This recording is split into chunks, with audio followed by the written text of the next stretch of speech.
আমাদের ভূমিকম্পের দুটো প্রধান উৎস রয়েছে, একটা হচ্ছে ডাউকি ফল্ট উত্তরে, আর একটা হচ্ছে পূব সাইডে সিলেট থেকে চট্টগ্রাম পর্যন্ত যে পাহাড়ি অঞ্চল, সেটাকে আমরা বলি সাবডাকশন জোন। অর্থাৎ এইটা বার্মা প্লেটের নিচে ইন্ডিয়া প্লেটটা তলিয়ে যাচ্ছে এবং তার সংযোগস্থল বাংলাদেশের অভ্যন্তরে। তো এখানে আমাদের পরিমাপ করে দেখেছি 8.2 থেকে 9 শক্তির ভূমিকম্পের শক্তি এখানে জমা হয়ে আছে।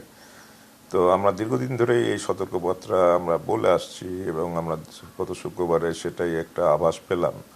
এখন যে ভূমিকম্প হবে এতে তো কোনো সন্দেহ নেই, কিন্তু যে জিনিসটা যে আমরা এই ভূমিকম্পে দেখলাম যে স্মরণকালের সবচেয়ে বৃহত্তর ঝাঁকুনি, যেটা জনগণের মধ্যে জনমানুষের মধ্যে যে একটা বিরাট আতঙ্ক, সেই আতঙ্কটা এখনও বিরাজ করছে এবং এটা আরও 3 মাস 6 মাস অনেকের মধ্যে এই ট্রমা আর্থকুয়েক ফোবিয়াটা এটা কন্টিনিউ করবে।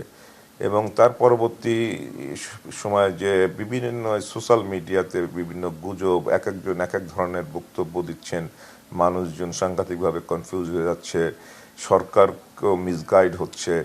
তো এতে আরও আমাদের যে ভিতরে যে আতঙ্ক, এই আতঙ্কটা আরও ক্রমান্বয়ে বাড়ছে। অনেকেই আমাকে ফোন করে বলছেন যে আমরা কি ঢাকা ছেড়ে কিছুদিনের জন্য গ্রামের বাড়িতে চলে যাই কিনা, তারা ঘুমাতে পারছেন না। এই যে ঢাকা বিশ্ববিদ্যালয় বন্ধ করে দিল, এবং এটার একটা বিরাট ইম্প্যাক্ট যে হ্যাঁ, সারা দেশের মানুষ মনে করছে যে তাহলে সামথিং ইজ রং, সামনে কিছু একটা বড় কিছু ঘটতে যাচ্ছে। তো এটা আরও ভিতরের যে আতঙ্কটাকে আরও তারা বাড়িয়ে দিল। তো এটা মনে হয় ভুল। এবং আরও শিক্ষা প্রতিষ্ঠান সব বন্ধ, গতকালকে স্কুলের পরীক্ষা ছিল সেগুলো বন্ধ হয়ে গেল, তাই না? তো এই সব মিলে আমার মনে হয় যে একটা মিসকনসেপশন এবং মিসগাইড হচ্ছে, যেটা আসলে আমাদের সমাজের জন্যে, সরকারের জন্যে এটা খুবই খারাপ করছে। কিন্তু ভূমিকম্প হলে আসলে একটু আতঙ্কিত হয়, কিন্তু আমাদের এখানে যেহেতু সচরাচর ভূমিকম্প হয় না, ইনফ্যাক্ট বাংলাদেশ ভূমিকম্প প্রবণ এলাকা না, হ্যাঁ, কিন্তু ভূমিকম্পের ঝুঁকির দিক দিয়ে অন্যতম শীর্ষস্থান অবস্থান করছে।